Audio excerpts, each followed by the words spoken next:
Hello and welcome to Historic Barton Facebook page. We're having a live streaming session for the next hour, all about the Heritage Open Days that are happening in Barton on Humber this year. My name's Liz Bennett and I'm from the Rope Walk, and my co-host tonight and my name's Ian Wolseley and I'm with the Wilderspin National School Museum. So Ian and I are just going to have a chat about different things that have been happening during the 3 days that we've had so far of the 10-day festival this year, and we'll be joined by guest speakers as we go through the next hour with some footage of events that have happened over the weekend and in the period leading up to the event. So first of all, Ian, we've had a chat before about this, that these things don't happen overnight, do they? No, they take a great deal of work, and really the culmination of decades of work. Yeah, because we were saying that it's 50 years really since Rex Russell started looking at the history of Barton with Jeff Bryant and the WA. And there's an exhibition of Rex's work. There is. It's the theme this year for Heritage Lincolnshire, as you know, is education in its broadest sense. So it was a good opportunity for certainly Wilderspin to be involved, but Baysgarth House Museum has a display about Rex Russell, as you say. Because the museum was formerly part of an annex for the grammar school, wasn't it? It was part of the grammar school, so that's got a great education link in that story, yeah. Barton Civic Society is also, which you're chair of the Heritage Subcommittee, celebrating its 50th anniversary this year. Another key anniversary this year, and this is the second year, isn't it, where we've had an extended festival of over 10 days this year and last. Civic Society started the ball rolling a few years ago by trying to coordinate different partners in the town to put on a programme that looked more joined up, but it's certainly something that's grown. And this year was made possible, and last year, by funding from National Lottery Heritage Fund, but also Tesco's Bags of Help. We managed to get money from them, and supported by Heritage Lincolnshire as well to make it happen. Yeah, I mean, without that funding and without that sort of those broader partnerships, this sort of thing just couldn't be done, could it? No, absolutely not. So we've had a fantastic brochure. I think when we sat down a couple of years ago, we said we had two aims. Your aim was to make sure that our brochure was better than the Hull brochure. It was the Hull one that we were impressed with, weren't we? And my aim was to make sure that we got more events on than they did in Lincoln, because that was our target. They had the most. And we smashed it last year. We smashed it last year. I don't know about this year, but we've got more events this year as well. We've got the most in Lincolnshire. And I've heard today that and I'm not sure if he's the chair of the organisation that runs Hull Heritage Open Days, has commented that our brochure is a lot better than theirs, and they're impressed with it. So I guess we won on both counts. Great, yeah, fantastic. Heritage is not a competition, but we do like to have a little bit of a bit of an edge if we can. Well, we've got a lot to be proud of in Barton. As you say, it's not just the people who've sort of helped over the years, it's the actual heritage assets that we've got. I mean, it's truly something to celebrate. Yeah, and over the next hour, so we'll be talking to people who have volunteered on the projects, who have been leading tours and we've also got some films of different things at the boatyard, which was new this year, so we'll be talking about that. The key thing about Heritage Open Days was primarily to open things that weren't usually open to the public, wasn't it? And to make as many activities free as well, which, we've done, haven't we? Yeah, everything pretty much was free. Apart we had a performance at Wilderspin at Joseph Wright Hall on Friday night, which was really well attended. Old Time Music Hall. We've done 3 of those, and it gets better each time. Loads of people in costume and some fantastic performers who gave their services free. Yeah, I think that's the key element of this, isn't it? We've got some real hidden gems in Barton, but they couldn't be uncovered or unearthed without the help of all the volunteers that have been involved. Yeah. So I think now we'll just go and have a look at some of the things that have happened today and at Barton Bunker. The Barton Bunker. At the Barton Bunker.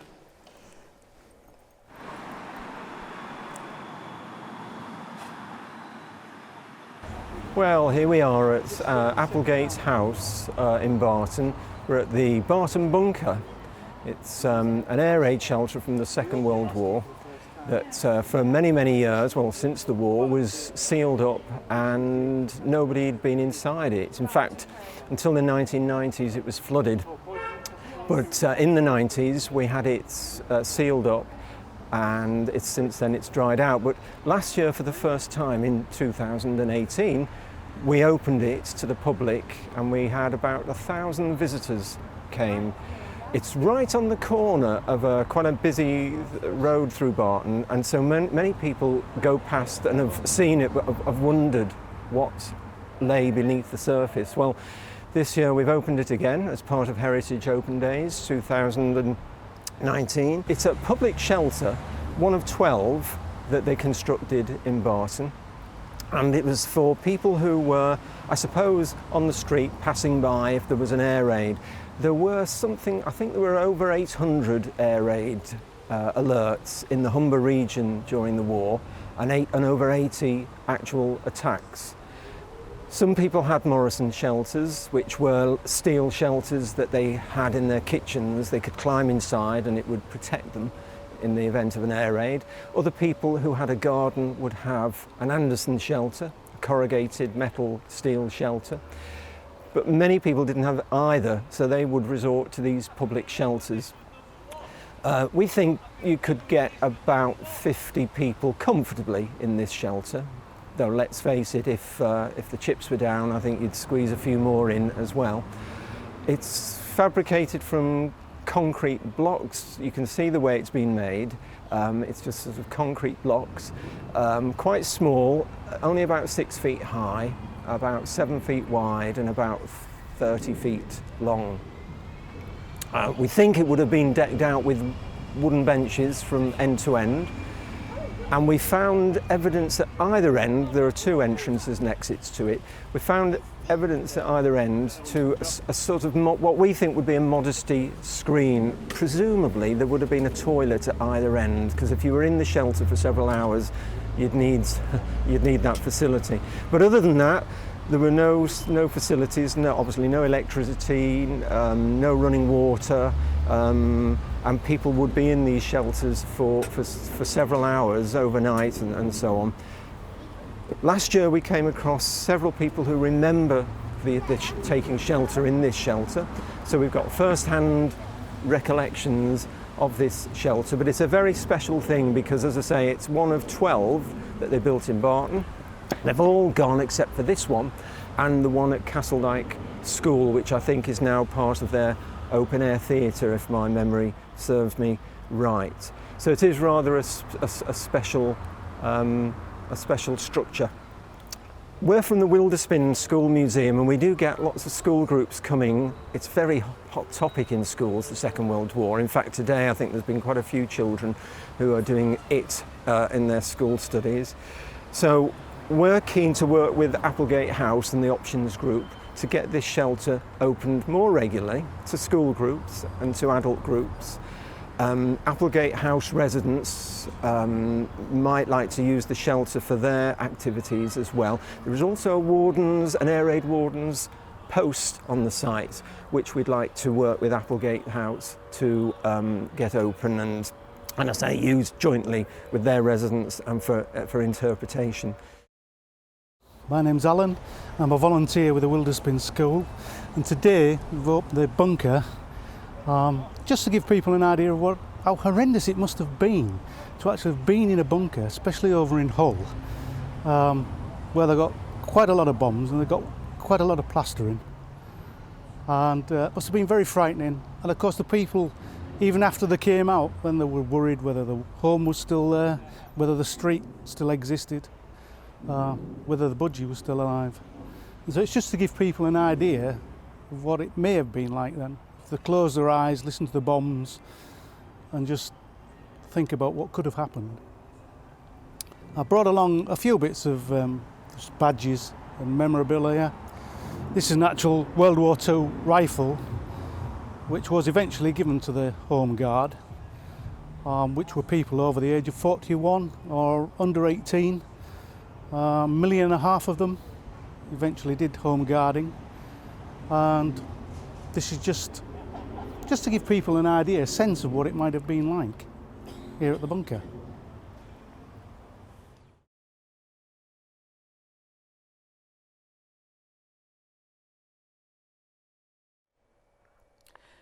Well, we're back in Wilderspin National School Museum, and you might recognise a character from the last film sat next to me, but I'm sure he'll explain more himself. Well, I'm a host on just come from the Barton bunker. Actually, we've had another fantastic day. The first day we just opened to the public, but today we had the first time we've done guided tours. So myself and Alan, who you saw in the film, we've been looking after with about 20 people in each tour. It was great fun. Children in each group, they loved having a go on the stirrup pump. They loved learn. I mean, a lot of them do the Second World War in their school studies. So, it's really nice to see young people. So it is enjoying relevant. the It's not heritage. just an excuse for you to get dressed up. I enjoy the dressing up bit, although Alan, as you saw in the film, does it even better. He's been buying things on various websites. It's great. So, and it was all about working with Options Group, who they own the place at Applegate House. They run it's a residential place for young people who are on the autistic spectrum, and they do fantastic work there. They've got one or two other sites in North Lincolnshire as well. It's residential, isn't it? It's a residential one, so they've got young people who are being supported in independent living. And the wonderful thing is they've been involved with the bunker, the shelter, as well. They've been making cakes. That's why I brought this one. I mean, it doesn't look. It's great. It's been brought from the bunker. So are they genuine ration cakes then, or have they got? They're proper not sugar? genuine ration cakes, but we had somebody else helping today. A couple of people from the Appleby 1940s. A day, and that's another great thing about the Heritage Open Days. It's bringing us in touch with other organisations. So we did. So they were the warden. They manned the warden's post. There's something rattling on. Is it this helmet? I think on your glasses. Yeah. And they were fantastic. But no, the youngsters at Appleby House, they bake the cakes, they staff the stalls, and it's a fantastic way of them being part of the community. And again, they have a real army of volunteers there, don't they? At the Appleby 1940s Day, and at the Barton bunker, we couldn't again open without volunteers. The whole thing depends on volunteers and marshalling volunteers between the different events. Yeah. So this is segueing us nicely into two guests that we've got at the side here, Charlotte Tyrwhitt and Cheryl Leaning, who have both volunteered last year and this year and been involved with things. And Cheryl had a particularly interesting experience, didn't you, on Friday? I did, yes. On Friday I did the Humber Bridge open tour where we went down to the anchorage, and that was just fantastic. But that finished your visit to the Humber Bridge, didn't it? Because earlier this year. I mean, we like people to volunteer. It's lovely, and I'm sure people get a lot out of volunteering, but it is a two-way street, and we try to make sure that there are not perks, but they get experiences. And we were lucky enough that the Humber Bridge offered us a chance to take some of the volunteers to the top of the bridge earlier this year. We couldn't do it during open days because they were doing maintenance work, but in July you were one of the ones that put your hand up and said yes please. I couldn't go up there to save my life. Heights, no, can't do it. It was fantastic. It was fantastic. They had to stop me from trying to go along the actual cables because if I could I would have. So you look very fetching in your hard hat, all harnessed up and... Yeah, that's the only reason why I do it. Yeah. Volunteering, you get to wear high vis, and a hard hat's even better. But today you went in the actual anchorage. Yeah, that's right. Yesterday. It's amazing. It is fantastic. And Charlotte, you've been last year. You volunteered on the bunker, didn't you? Which was an amazing experience, and I've learnt so much. And it's as Ian has already said, the children are. Do a lot with the Second World War history at school, and particularly as Barton's such close proximity to Hull, it was during the Second World War, which was so badly devastated. It was a very important place for people to escape the air raids, and a lot of the children had grandparents who would have remembered that. Yeah, we had some interesting reminiscence at Civic Society, didn't we? Castledyke School has got the logbooks from the First World War, where children were sent home in the afternoon because they were very tired because of Zeppelin raids on Hull the night before, and they used to go out into the fields to to keep away from residential areas. So there's all that sort of documentation about Barton in different places. We'd love to do more with the logbooks of schools because they each have them. them, and you know, they're a precious little archive, aren't they? We've tried to use them this year a little bit, but I think there's something to go on there in the future. Yeah. Yeah. So if anybody wants to get involved and come and volunteer to help, see if we can use those, that would be really good. Yeah. But you know, both of you, I know, don't just volunteer on Heritage Open Days. You do volunteering for many different places, and I just wondered what you felt you got out of doing volunteering. There's just so much. You meet interesting people. You are able to visit places that, as you've just described, and you learn. You think, you know, like yesterday I was volunteering at St Peter's Church, which I've been in many a time, and you think, oh well, I know about this, but actually every time you go there, you learn something new. Yeah. And we had some very interesting visitors. We had a couple who came all the way from Idaho to do some family research, and we actually found some of their families on the First World War memorial in the church, which was a really super thing. And they've been to Barton before, but many years ago. But they're coming over again with cousins, and they really benefited from the weekend, because there were so many more things which were open for them to visit. Yeah. And we had other people from Louth, and they're probably the furthest afield other than the Americans, and it was great. And it's St Peter's is such an interesting project, run by English Heritage, because of the ossuary that is there, which is this. I think it's the only one. It's the bone store. But it's a modern ossuary, and is the only one of its type, I think, in Europe. And we've got some footage of Jeff Bryant later, who talking about St Peter's Church. But Jeff was on the original dig in the 70s, when the bones were taken to Bristol University for research, for arthritis research. Yes. And they only came back to Barton. It's only a few years ago. Yes. It's not a long time, is it, since they came back? Wasn't it? But it is. There's all these things in Barton that are just hidden. Yes.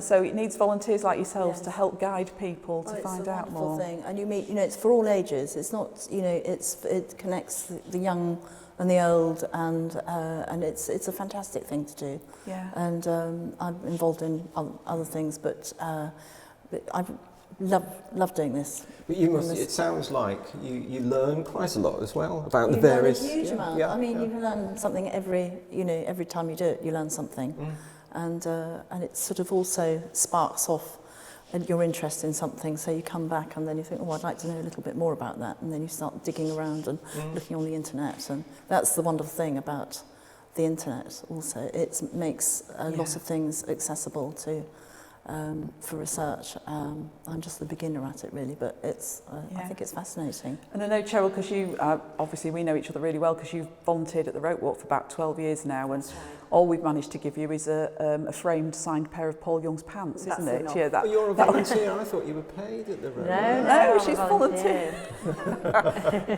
So, you know, I know that you love volunteering, don't you? But have you enjoyed the volunteering opportunities you've undertaken for Heritage Open Days? Yeah, definitely, because you do get to go into places that you wouldn't otherwise get to go to, like Charlotte says. You get to meet different people. You get to talk to people who are interested. And it also means that I probably go out to things that I wouldn't otherwise go out to, and I don't have to feel odd about the fact that I'm on my own, because I'm volunteering, so I've got a role, I'm there legitimately, people aren't looking at me thinking, what's that woman doing here again? And I think they think that anyway. Probably. So yeah, it does. You get to dress up as well, don't you? Absolutely. Oh, you're sporting this year's T-shirt, because all the volunteers, you get it. Last year we had St Peter's on the T-shirts. This year it's the Humber Bridge. Yeah. Nice design that was created by Keith Woodcock, who's a studio artist at the Rope Walk, and they're also at Barton Town signs as well. That's the one as you come down into Barton off the A15. It's the Humber Bridge sign. Yes. So the St Peter's one is. There you go. We've got a different image on all 4 entrances to Barton. So yeah. Anyway, thank you for joining us, and thank you for your help as always. And I'm sure you've got other opportunities to show people around Barton in the next next weekend, definitely. I'm going to relieve Ian of his cake, I think. If you think, oh yeah. We'll let you take that off him. Yeah, we don't want to get him dry mouth. So now we're going to have a bit of footage about the Wilderspin School museum that we're actually sitting in now, and then we'll come back and talk to you to John French, who is one of the, well, how can you describe John? Historic Barton. He is historic Barton, is Historic John. Barton. So we'll come back and talk to John after this film. Thank you. Wilderspin was born in 1791 in London. He was educated by his father. He couldn't understand why children who were going to some sort of school, there were dame schools and that sort of thing in those days, he couldn't understand why they cried on their way to and from school. And apparently, he said it was because they were caned for not knowing something which they hadn't been taught. So he was very concerned about that sort of thing. He met a guy called James Buchanan, who had come to set up the first infant school in Westminster in 1820, and they became very good friends. But that's where he started, in London, and he toured the country, founding hundreds of infant schools, and he was actually given a civil list pension by Queen Victoria in 1846 whilst he was here in Barton for his services to education. And Wilderspin designed the room we're in, complete with its gallery, its lesson posts, teaching posts down the centre here, where the children would gather. There would be initially a strip of metal, probably brass, let into the floor, and the children would put their toes to the line, hence the expression, apparently, toeing the line. That's what they've said anyway.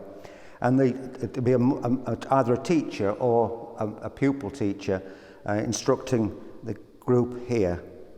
And there'd be different lessons put on these various boards.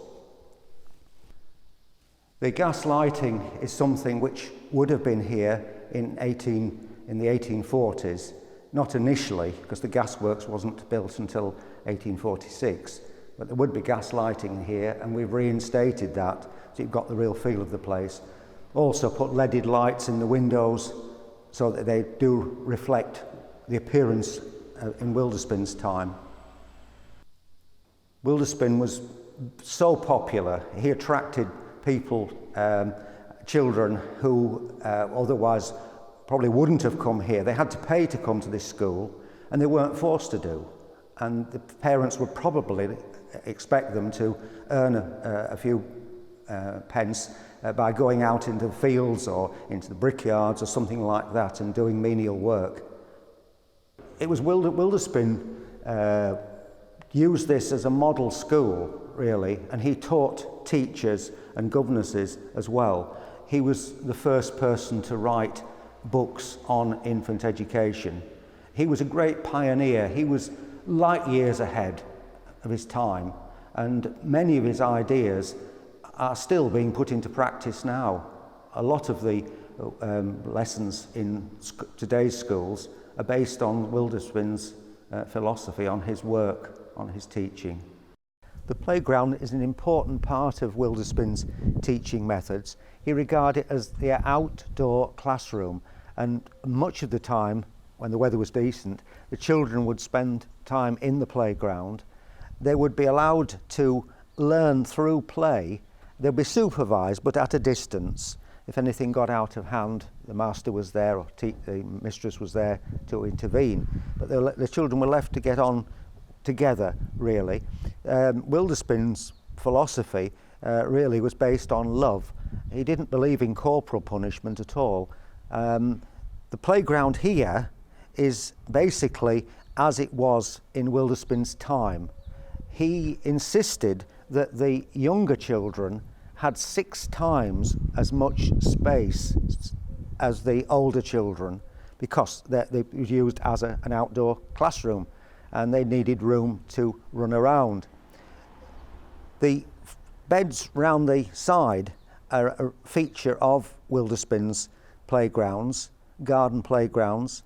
He would have all sorts of things planted in there. The children would be taught to take a great interest in nature. He was one that introduced nature walks for the children, and he also realised their particular needs. Little children need to go to the loo quite often. Originally there was just one privy with 3 holes in, and he realised very quickly, especially after the school had been extended, that that was in no way satisfactory. So he insisted on an ash pit being converted, but that was basically at Wilderspin's insistence. He originally wanted this playground to be either paved with brick or flagstones, but the school managers couldn't afford that, so it was basically chalk stone that was brought in here. We've put flags down in the reconstruction because that's what Wilderspin had got in mind. Well, we're now in the classroom as opposed to the schoolroom. Wilderspin advocated classrooms where children could be segregated by their age and ability. The schoolroom was designed for whole school teaching along with its gallery, but here in the classroom there's more of a one-to-one relationship between the teacher and the pupil. This classroom was originally formed in 1879. It's been fitted out to resemble what would be expected in the 1890s, and the idea is to compare and contrast between the Wilderspin schoolroom at the other end of the building and this later Victorian classroom. The gas lighting with its mantles, as opposed to the open flame burners in the schoolroom, the open fire here, which we use in the winter months. It's original grate with its fire guard, and it's even got its original coal scuttle, which was in use when the school was in operation. The desks here, the long desks, are Victorian, and they're an example of what would be in here in the Victorian period. The school was derelict, closed in 1978, was derelict, and it was threatened with demolition. It was going to be demolished to make way for a police station really, or failing that, a car park. And there was a group of people got together and worked very hard to save it. It was a long and bitter battle to save the building. So by the time restoration started, the place was very derelict. It was boarded up, there was water pouring in, full of dry rot, wet rot, you name it. The floors were just collapsing. It was in a very, very poor state. So we're delighted that it's actually restored and you're able to come here today.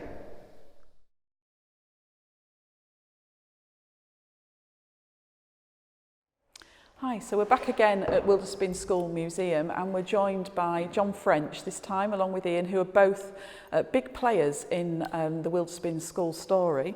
And so the theme for this year's Heritage Open Days in Lincolnshire is Learning Wisdom and Folklore. So we felt it was so appropriate to be here today. And I'll pass over to John and Ian to say why Wilderspin School is so important in our local heritage scene. Well, it's great that we're in this particular room, because this is the room that Wilderspin designed for 100 infants.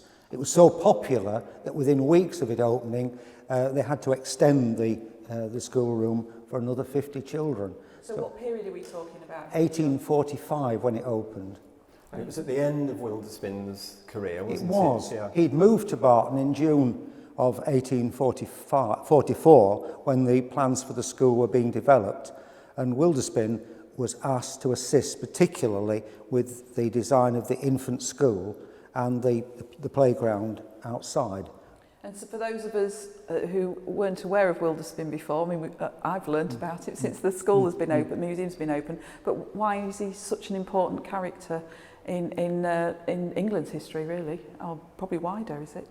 Well, I'm going to let John answer that actually, but I mean, the play was so important, wasn't it, John? And we've got to remember this was infant education. It was. You know, this was really breakthrough stuff. The first infant school in the world was opened at New Lanark, wasn't it, in 1816? But go on, John, you extol his... Yeah, in 1819, as the first infant school in England was established in Westminster. And a guy called James Buchanan, who had taught at New Lanark, came down there, and Wilderspin, who was passionate about education, met him, and he was asked to take charge of the second infant school in Spitalfields, Him and his wife were put in charge there. And Wilderspin went on to help found and develop over nearly 2,000 infant schools in this country. And because of that, he was given what was called a civil list pension by Queen Victoria of £100 a year. So is it right that this is the only building left standing that he taught at, or have I made that up? You probably made that Have up. I? All right, okay. I'm good at that. No, that's okay. I've probably said that. We know that Cheltenham, which was his headquarters, wasn't he? He lived in Cheltenham, and there is a building there that still exists, but that's been converted into offices or something like that. So it's the only building associated with Wilderspin that's as it was. That's right, with its playground. With its playground. We think it's the only one in the world that survives, really. So is there some interest in America? Did he, were they interested in his teaching techniques? There's some link there, isn't there? Well, his teaching techniques spread all over the world, really. He wrote, what, about 8 books, was it? A load of books, yes. He was the first one to write books about infant education. I think his first one was published something like 1823. He was light years ahead of his time, really. And they were translated, weren't they? So they did spread the message, as it were. That's right. He was a Swedenborgian, wasn't he? He was. And we had a recent visitor from America who knew all about that. And that aspect of his faith comes across in his teaching strategy, doesn't it? And, can you say something a little more about what his teaching techniques were, John? Some of the components of the room. Well, basically, his philosophy was love. He didn't believe in corporal punishment, and he just wanted children to get on with one another. In this room, we've got at the back there his teaching gallery. He invented the teaching gallery. Children could see and be seen there. It was the whole school would sit on there. It was designed to take 150 children. Round the walls, we've got these benches, and then you've got pin rails on the walls, which are Wilderspin's rails. They were here when he was here, and the children could display their work, and also the teaching boards, which are hung on the posts which go into holes in the floor, which can be removed. They were hung up there as well. And you've got maps on the wall and all that sort of thing. And all this has been researched, hasn't it? This is all the physical result of all that research that people like Keith Miller, and we mentioned earlier on Rex Russell, had done all the research. There's documents, and then there was archaeological investigations as well, weren't there? The school was thoroughly archaeologically investigated before, when the work started, and then during the course of the works. We had an archaeologist on site. So a lot of the stuff has been, as you say, found here, and also researched. You mentioned Keith Miller. Well, he did a hell of a lot of research, really. Yeah. And of course, Rex Russell. And Rex Russell was the one who really associated Samuel Wilderspin with this school. Wilderspin was the first, not only to design this room, but he was the first, what they call superintendent in here, head teacher, along with his wife and one of his daughters. And they taught here for 4 years. We knew all this eventually, thanks to Keith and Rex and others, but people like John were at the forefront of saving the building, and that was no easy task, was it? No, this is part of a unique group of buildings in Barton that were developed in the middle of the 19th century. This building ceased to be used as a public school in 1978, and it was just left, really, and it remained empty for 30 years. It was in a poor state when it closed, and really nothing was done after that, except for the Civic Society trying to just stop the the rot, as it were, decay. And I always find it, I'm sure I haven't made this up, John, that you took some of the railings that were falling down outside and had them in your garage, so that when the school was actually renovated, you were able to give an original piece so that they could be copied and repaired, so that it's the original pattern and style, isn't it? Most of the railings, surprisingly enough, weren't taken for the war effort. They survived. And the pieces you refer to, I think, were actually rescued by me. I think a car had run into them or something, and we stored them in the corner of this room. Right. But they were kept sort of under lock and key. Nobody dare touch them. Yes. So obviously it's got a very important part in history, but today the museum is open for the public. It's not just for Heritage Open Days. It's open. No. We're open all year. every week, aren't we? 4 days a week, Thursdays to Sundays. That's right. We're getting more and more popular with school groups, aren't we? We do with the Wilderspin story, but we also do the more stereotypical Victorian classroom experience The as Victorian well. classroom is a treat, but I must say that my favourite bit is the toilets. The privy toilets, yeah. So the kids had to be friendly with each other if they're sitting. How many can they get in? 5 on each side. 5 on each yes. side in the toilet. And that is actually based upon archaeological evidence. So that privy out there is built on the actual footprint of the original, and we were able to get further detail from a plan of 1858, which showed it. So we thought we'd reconstruct it to show what exactly was there. We call it the 10-seater thunderbox. Yes, 10 seats. Very it's brilliant. good.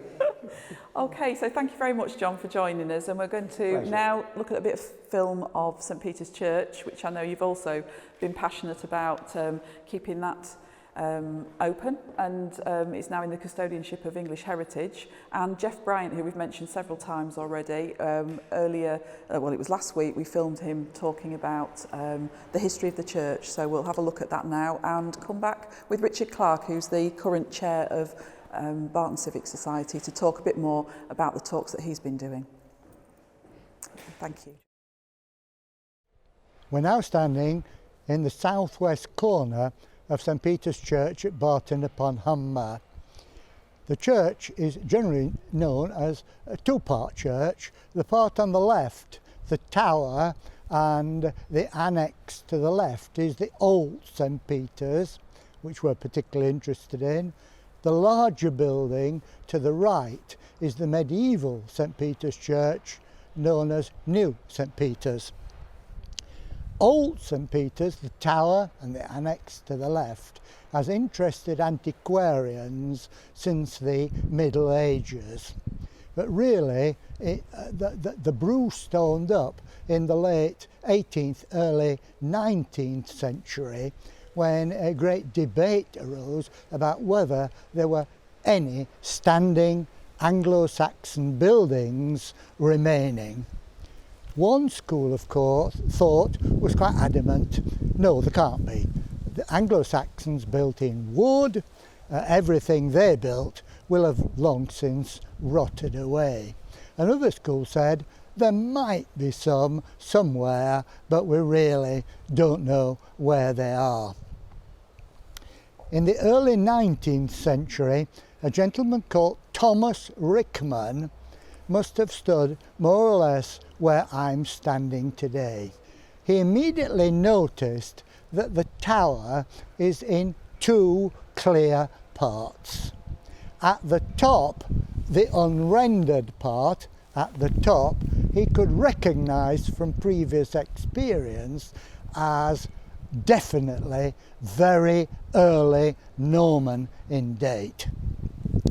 And so Rickman thought, if that is very early Norman, the part below, which is incredibly different, very, very different indeed, couldn't have been built 10 minutes before the top part. It must have been built some decades before that top part.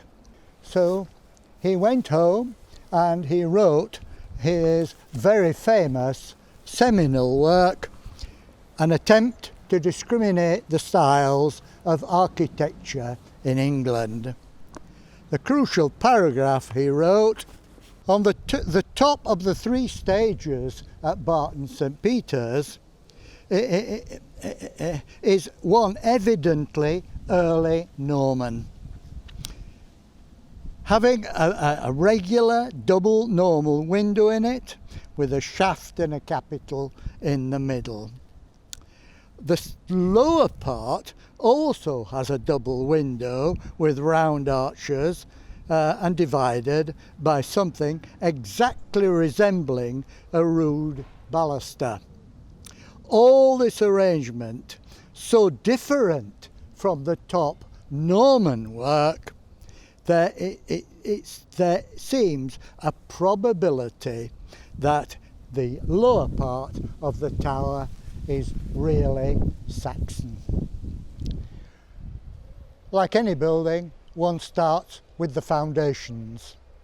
Once the site was cleansed, trenches about 3 feet deep and 3 feet wide were built to take the weight of the tower. These were packed with local chalk stone to find a solid footing for the building. The building then on top what was constructed. Obviously what's needed is stone, and in this case at Barton upon Humber 2 types of stone were used. The bulk of the tower is built with local limestone, rubble limestone blocks, which could be got from quite close up on the Lincoln edge, just to the east of Scunthorpe. All along that edge you'd get the limestone. The other stone, which at Barton here forms the foundations, the very foundations of the building at ground level, the pilasters, as we called, the decorative strips which run up from the base up to the later tower, unrendered tower at the top. The doorways and the windows, the 2 bottom windows, are all made of Yorkshire millstone grit. This is the south doorway into the tower, which the congregation may have gone through into their nave where they worshipped. The surrounding is all constructed with reused millstone grits. At the top here are the voussoirs. They're the arch at the top, and you'll notice perhaps that all the stones, the voussoirs and the jorms of the doorway here go through the thickness of the wall. So in a way, without them knowing it, the Romans, when they sold these stones, decided the thickness of the tower here at Barton upon Humber. How do we know these millstone grits were of Roman date, cut by the Romans? Well, there are various pieces of evidence. One of them we see here. Cut into the bottom of this stone is a groove, and then behind that is a hollow which goes right into the wall. Now, that would have originally in the Roman building, would have an identical mate alongside it, so that they could accommodate an iron clamp, and they would be used, of course, to protect an overhanging cornice in something like a Roman temple or triumphal arch. As it is now, of course, it would never be used like that in the Roman period. That stone would have to be flat with its partner alongside it holding the cornice. That groove and hole there was cut by a Romano Briton at an unknown date, but presumably between the 1st and the 4th century. If we now consider the tower starting from the bottom going upwards. You'll see the first stage consists of 5 pilastered arcades. Above that we get another arcade, this time however with triangular tops, not round tops. And in the middle of them we've got a double opening window. The double opening window is placed in the middle of the layer of pilasters below. And because of the wide door, you can see the symmetry is ruined, and that window is not in the middle of the wall. Above that is a string course running across the tower, on which sits 2 little triangular headed windows. That was the belfry, and it was out of those triangular windows that the sound of the bells would resonate over the town. Actually, I don't think it would resonate very loudly, because in those days we're not talking about Big Ben up there, we're talking about probably 2 little things the size of buckets.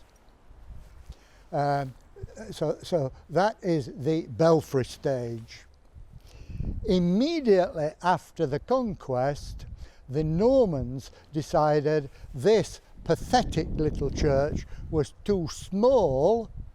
They knocked down the chancel, which lay to the east of the building, built this enormous medieval church here to the east, and the building of that meant the tower was overshadowed by the new building. You want a tower to stand proud, so to make it stand proud they had to add the top, the unrendered block at the top. And of course that involved moving the bells from the old belfry with the triangular headed windows up to the new belfry on the top stage. Welcome back, and as you've seen on the film we've just seen, Jeff Bryan is superb. There's nobody knows more than he does about St Peter's Church, and I would recommend to anybody who's interested in church architecture that they get booked on to the talks he's giving next weekend. Don't miss it. So we're joined now by Richard Clark, who is the chairman of Barton Civic Society in our 50th year, and also is a local historian who has done lots of research on Barton and is a volunteer guide at some of the talks. Welcome, Richard. Thank you very much. So today you've had a full house, I understand, at Tirett Hall.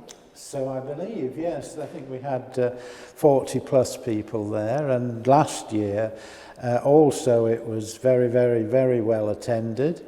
And I think this afternoon's guided walk, at least in the courtyard and in the Great Hall, went reasonably well.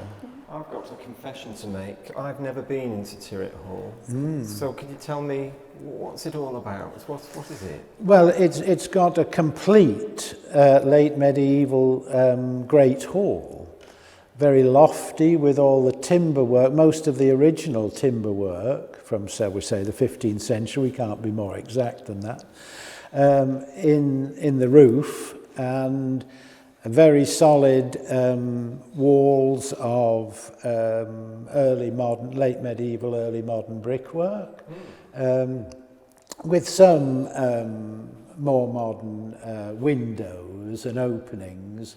But basically, it's a classic example of a late medieval Great Hall. One of these hidden gems, It is, and to put it in context, it is right next to St Peter's Church. Right next to St Peter's Church. I mean, this is a significant site, and indeed it was for a number of years the manor house. And it was the manor house, or the manor of Barton, the manor house when the Tirretts particularly Philip Tyrwhitt in the 16th century, not Philip Tyrwhitt, one of the Tyrwhitts anyway, in the 16th century was lord of the manor and involved in national politics and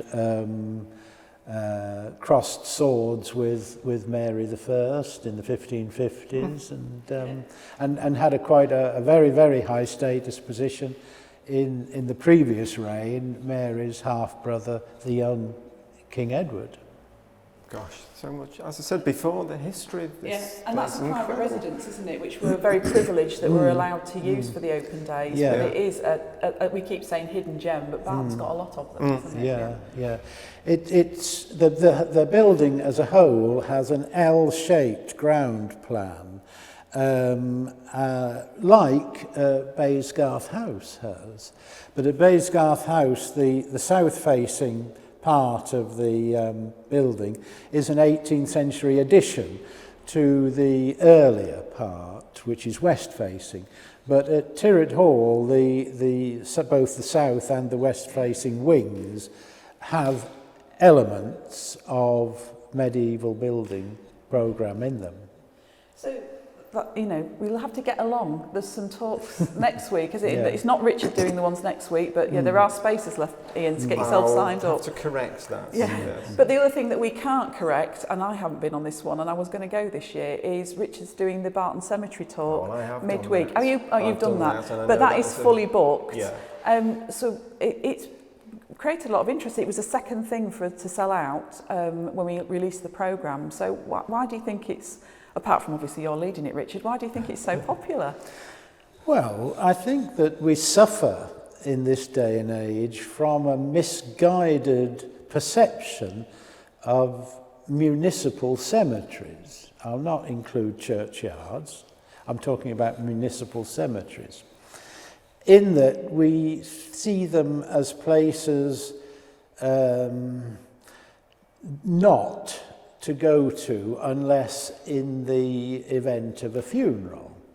And when municipal cemeteries were created after the Burial Acts of the 1850s, the local authorities of the day invested huge amounts of funds in their creation. And the reason for doing that was that they were places of resort once they were created.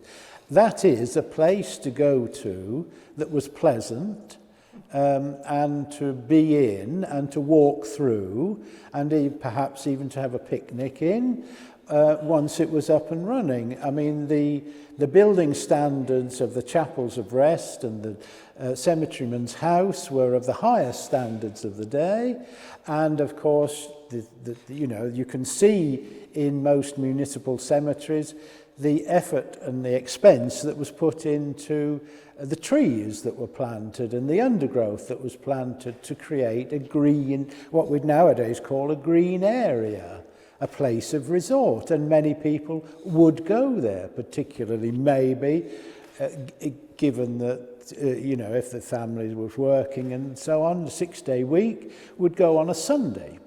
Right.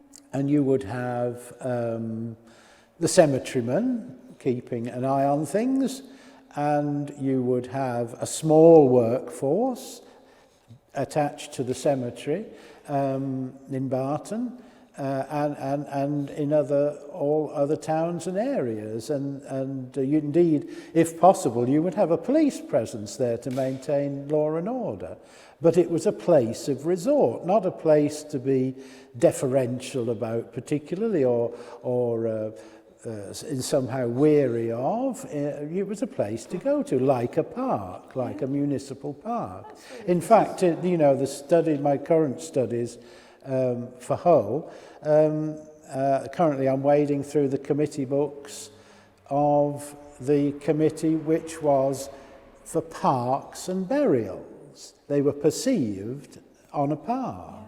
You mentioned Hull. You're involved in their civic society events as well, aren't you? Yeah, the number of events in Hull on this Heritage Weekend. I gave a talk about Suffolk Palace on Friday, and I'm giving, ironically, later in the week a talk entitled The History of Barton. In Hull. In Hull. Well, there you go. Yeah, it's important, even though it's their Heritage Days. Oh, that's really interesting. And if you've got a bit of free time next week, maybe we could pack some of that cake if you've got any left and go and have a picnic in Barton Cemetery. Yeah, absolutely. Yeah. Thank you very much for joining us, Richard. Okay, that was pleasure. really interesting, and thank you for all you do for keeping the history of Barton alive and bringing it to more people. And of course, Richard is the chair of the Civic Society. Chair of Civic Society. Yeah. You have been for several years, haven't you, Richard? So it's sterling work there. Yeah. Okay, so we'll move to a bit of footage about Barton Boatyard, which was a new addition this year, and then we'll be joined by Nigel Land and Joanne Marwood after the film. Okay, thank you, Richard. My name's Howard, O.H. Boyd is my professional name, and I'm based here at the shipyard, Barton Haven Shipyard. This is our first open day in its history, as far as I know, and it goes back to Doomsday. They've been building ships here for all that time. It's been a very successful day here. We were quite surprised. We've had organised tour, organised from the rope walk and other places. And we've had about 100 people coming through. We've taken them through the basics, how the shipyard was formed and how we restore the boats and the reasons and the raison d'etre for it and the type of ships that we do. We've extended that a little, and as we've got some archery displays, and I'm dressed as a 15th century archer. I haven't had time to do any shooting, but that's been taken care of. We've had stick makers here, and then we've come on to, as you see behind me, students' work, and my own work is here as well featured. We've extended it to the hornblower ship models, which has caused great interest because they're so beautifully done. And we have one of the top riggers in the country, which is Laurie, who has explained the intricacies and given some demonstration on splicing and rope craft and just general cordage issues. And then we've gone on to Pete, he's the medieval barn specialist who's built many and is very skilled and is very keen on using old-fashioned techniques and passing them on. And so that's been very interesting. And tomorrow he'll be doing some pit sawing, which is with the top dog and the underdog, of course. And but he's been doing a lot of axe work today, so he's worked pretty hard. But monumental time for us because it's the first time we've been open, and of course it's an introduction to the Maritime and Heritage Institute that we're hoping to form, which is a teaching institute to pass these skills on, as a furtherance from the film Handmade in Hull that we were featured in, when we became very conscious of the fact that we couldn't pass our skills on. We were dinosaurs, really.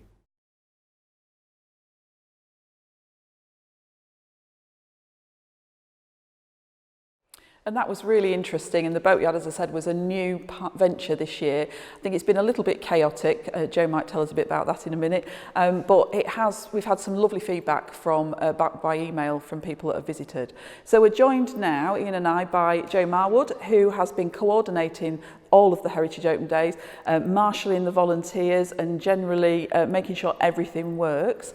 And Nigel Land, who we're going to talk to afterwards about Heritage Open Days 2020. So welcome to both of you. So Joe, what's excited you this year? Everything has excited me this year. I tend to get very excited about everything that's going on in Barton. One of the best highlights this weekend has certainly been the Barton Haven Shipyard. It's created much excitement from people near and far. Got to try rope knots and carving demonstrations and all sorts. So that's been a really popular one. We do have some more tours going on Thursday and then Saturday and Sunday next week with spaces. Yeah, just got a few spaces on all of those. So I really would encourage anybody who's interested to come down and take a look. It's really very impressive. Another one to think about for next weekend, which has been lovely this weekend in the sunshine, Farrings National Nature Reserve. They've had a practical plant session that's for all the family. Have a guided tour of the nature nature reserve and then do something creative with the plants you find. So that's on next weekend as well. Well, we have been blessed with the weather though, haven't we? Yes, yeah, I think has it's been really helped. Today's been a little bit more overcast, but there's still been, everybody's out in their droves. I've got slightly damp, but it's been brilliant, and there's been everybody sort of doing lots of different tours as well. So not just going to one thing, sort of travelling around a lot, which is really encouraging. It's the number, but we've mentioned it earlier on, the number of people that have come from out of town is incredible. And spending a full day place, here, I think what's worked really well today and is on next Sunday, Bardney Hall have been running afternoon teas, so it's been quite a nice stopgap to go and have a scone and a bit of cake, as a lot of the other cafes been opening, so it's been really encouraging to see people travelling and then staying and having something to eat as well. Bardney Hall is so spectacular. I mean, it's that Queen Anne building. It sounds so proud there near Baysgarth Museum, and it's just for people, because it isn't open to the public normally. No. So people who go past it and think, wow, what's in there? This was their chance to go and pretend they lived there, walk around the grounds and have an afternoon tea. To be honest, pretty much everybody I've spoken to for all of the venues that have been involved in Heritage Open Days this year, they just want to see what's behind the closed doors. It's just a bonus to be able to see something that they haven't normally had chance to see, and they might have walked past hundreds of times, like the bunker. It's just something a bit extra special to spend your weekend doing. That's what we call the first open days, wasn't it? Behind closed doors. Behind closed doors. It was all about opening things up, wasn't it? Yeah. Yes. So what else this next coming weekend and the rest of the 10 days? I mean, we're only on day 3. Yes, this is what I keep having to tell myself. It's 10 days and we're day 3. So. Yeah, we've got lots of different things happening during the week. So the United Reformed Church, that's a new one for this year as well. That's open to the public, so you can go and see the chapel there and talk to the owners about their plans to restore it. Tirett Hall, we're having some more talks again next weekend, which I know you've covered. And certainly St Peter's is still a highlight for a lot of people. I've spoken to people from all over the country coming to visit that one. So. Is Trinity Chapel open? Because I've been there for the civic service this afternoon and seen the knitted history of John Wesley. Oh, that is special.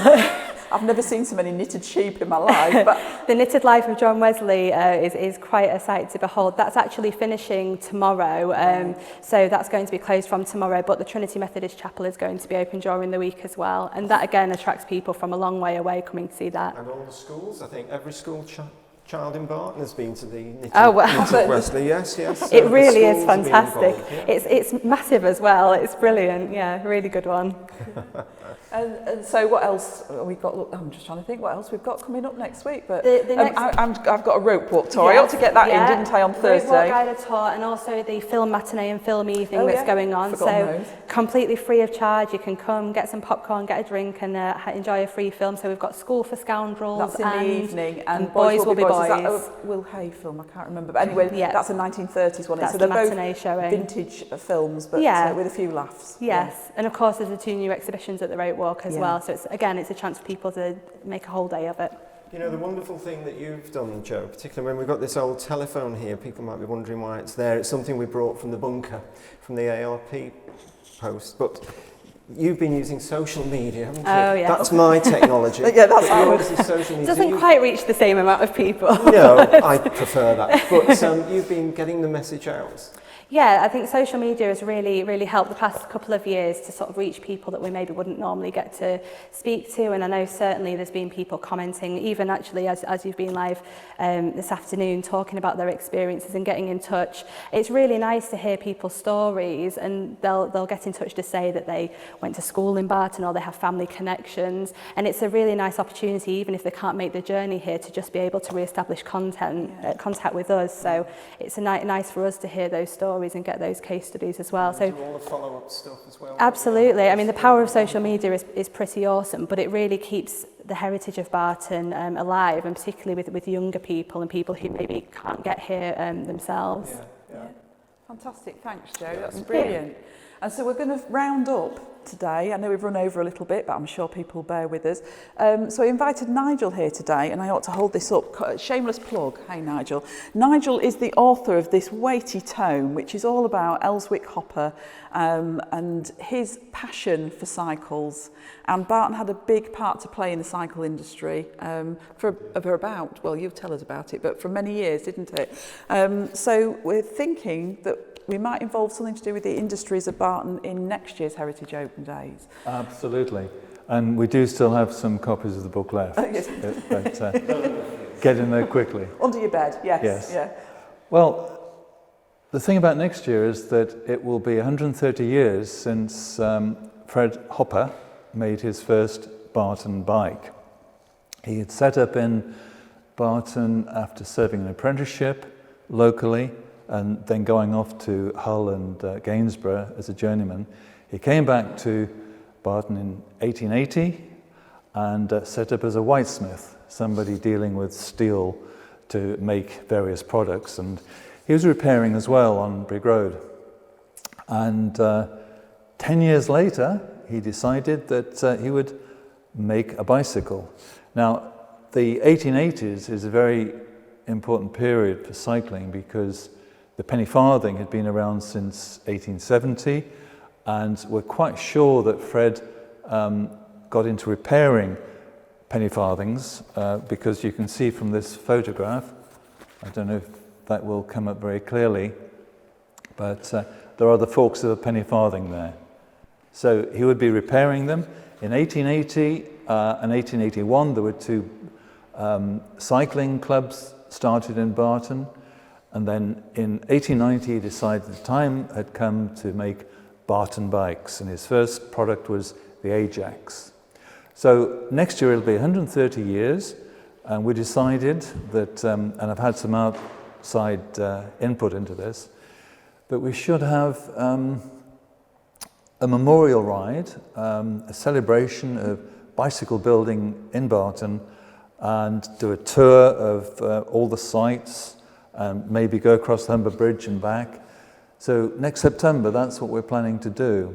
But that would be like Tour de Yorkshire, Nigel, but not quite as fast. A Tour de Barton. Tour de Barton. Tour de Barton. At a more relaxed speed. Indeed. Yeah. Yes, because what we want is as many Elswick and Hopper cycles, because Fred Hopper took over a Newcastle company called Elswick, or Elsick as they say up there.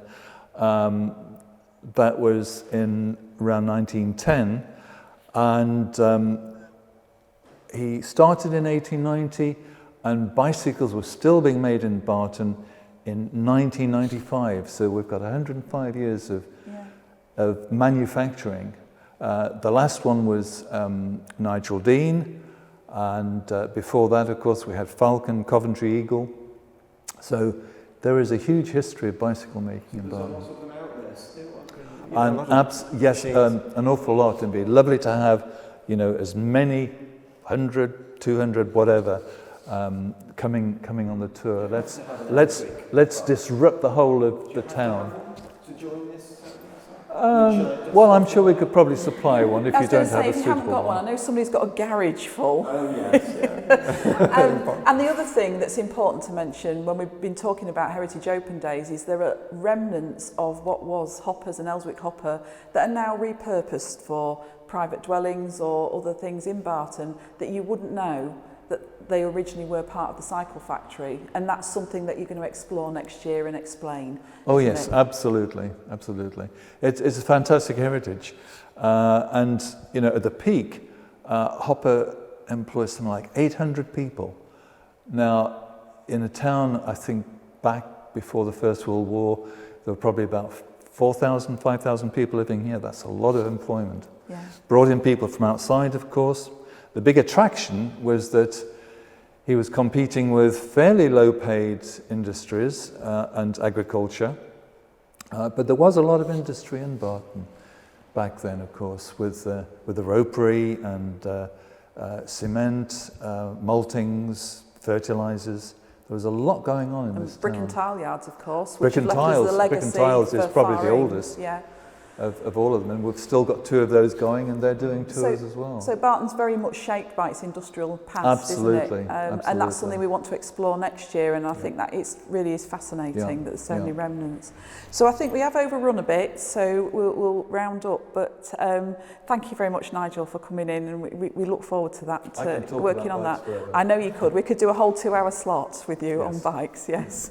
And Joe, thanks for all your work this year and bringing it all together, and everybody, all the volunteers have really been well looked after by you and rotated and scheduled, and I know it's been an absolute nightmare. Your head's been spinning at times, but you know, it's been a fantastic job and a really good project. And Ian, shall we do it again next year? I don't know. Do you think about it? I think so. Yes, we should. Yes. So, yeah, thank you for joining us. And if you want to get involved, please do. Message us on Facebook and tell us what you think about what you've been to so far this year. Get the conversation going. And, yeah, if you want to volunteer, you might get a chance to go up the Humber Bridge, I don't know, but we'll find something exciting for you to do as a reward. But please get in touch with us and help us make Barton's history accessible and open and relevant to everybody that comes to see it. Yeah. Ian, anything else you'd like to? As you say, volunteering is so important. We always need volunteers here at the Wilderspin, and we've got people of all ages. It just wouldn't work without them. Yeah. So thanks for joining us, and see you next year.